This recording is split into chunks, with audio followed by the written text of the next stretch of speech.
Okay, I think I have all the components here that I'm going to need to show you this.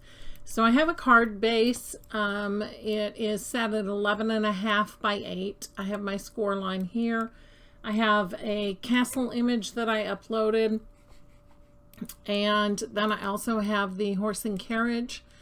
I stabilized this piece with this arch. How you decide to do that is totally up to you. I have inserted a rectangle on each side and on the bottom. I made those 0.2 inches wide, just shy of 1/4 of an inch. That's 1/5 of an inch to connect everything together. Now I need to add the tabs, and that's what you see here. I've started the tabs, and I'm going to show you how to do that.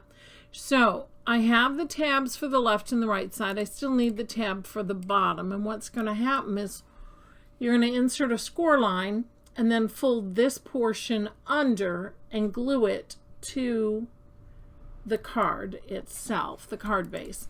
So I have here this strip. It is 5 3/4 inches long by 1/2 inch.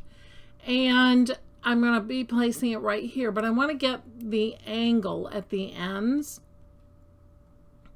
just so that it is, it folds in neater. So I'm going to go ahead and I'm just going to align that with that diamond shape. And I'm going to do it the right way. Here we go. I'm going to align it this way with the diamond shape. And I'm just going to click here and I'm going to hit align. And I'm going to align the top. And then I want to slice it. Okay, then I'm going to take this little piece right here and I'm going to flip it horizontal.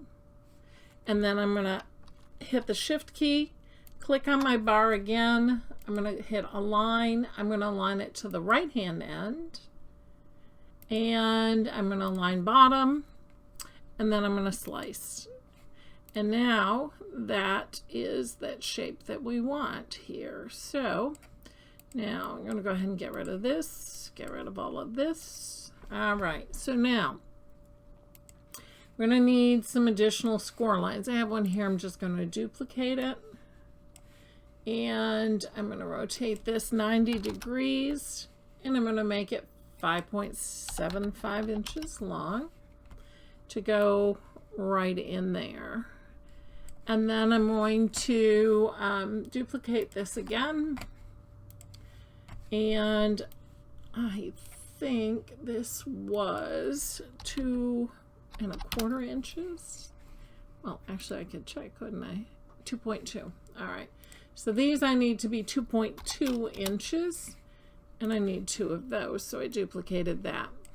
So I'm going to go in here and I'm going to change this to like a pale yellow so that it's easier for you to see what I'm doing.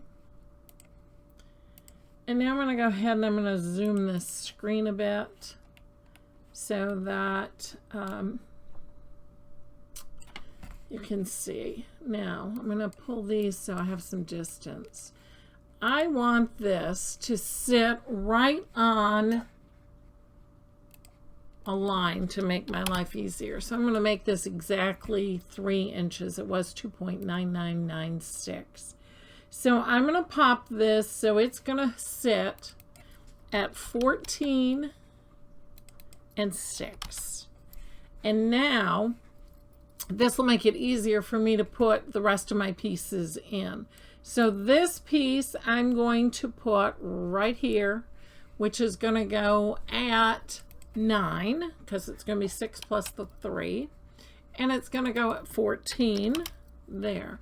Now, same thing. This will also go to that same position. It's going to go to 14 and it's going to go to 9, but I don't want it there at this minute. So now I'm going to take this and it is going to go right here. And that will be at 13.5 because it's a 1/2 inch wide. And its positioning is going to be, it's going to be at 7.5. I'm going to call that 6.75 is what it looks like.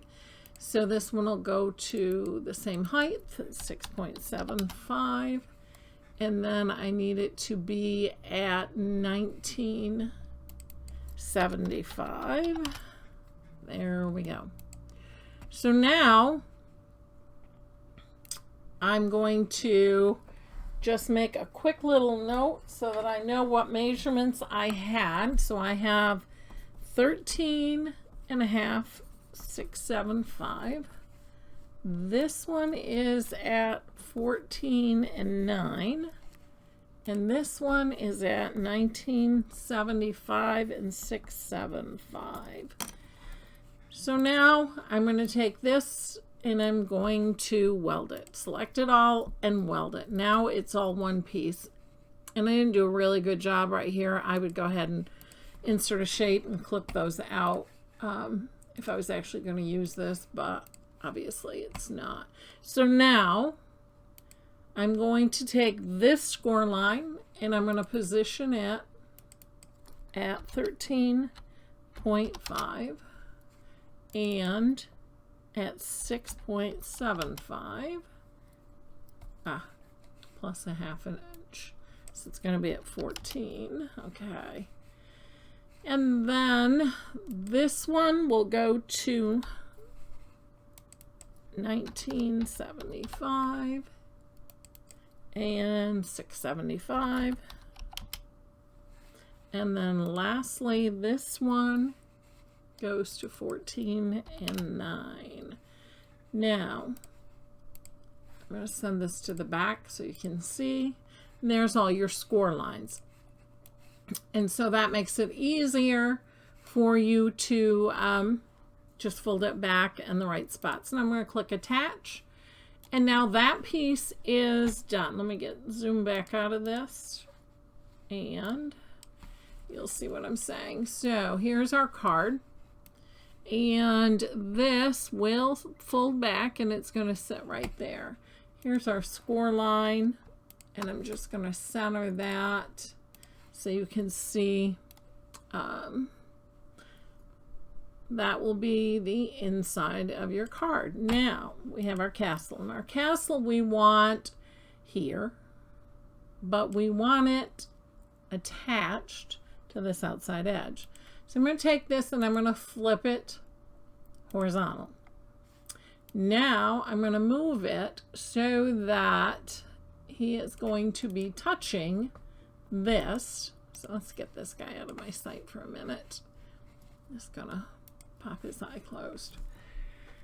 And so this castle will now get attached to this edge. So I'm going to take that, and I'm going to line bottom. So I get him right. And I want him just a smidge over. So I'm going to put him maybe at, and you're going to have to play with this and go back and forth. So I have that, I have this, and I'm going to go ahead and weld that. Not bad. Okay, and then I'm going to need another score line. And he doesn't need to be very big because he's just going to go right here along the edge of this card. Right there. Okay, range. Send in the back. Oh, undo. I hate it when it does that. All right, so now I'm going to select this all and I'm going to attach it. So now you have your card. The problem is going to be that you will either need to make this smaller or you're going to use a large mat and you're going to have to buy the oversized paper because now this works out to be basically 17 inches. So you'll have, this is your card, and then this is going to be that inside pocket. And as I say, once you fold this back, these tabs will be underneath, and then you're going to put adhesive on them, glue it to the card, and then this will fold in along this score line, and that's your card. It's really not hard. It's just kind of a little bit of fussy work, and I hope that makes it easier. Hope it makes more sense to you.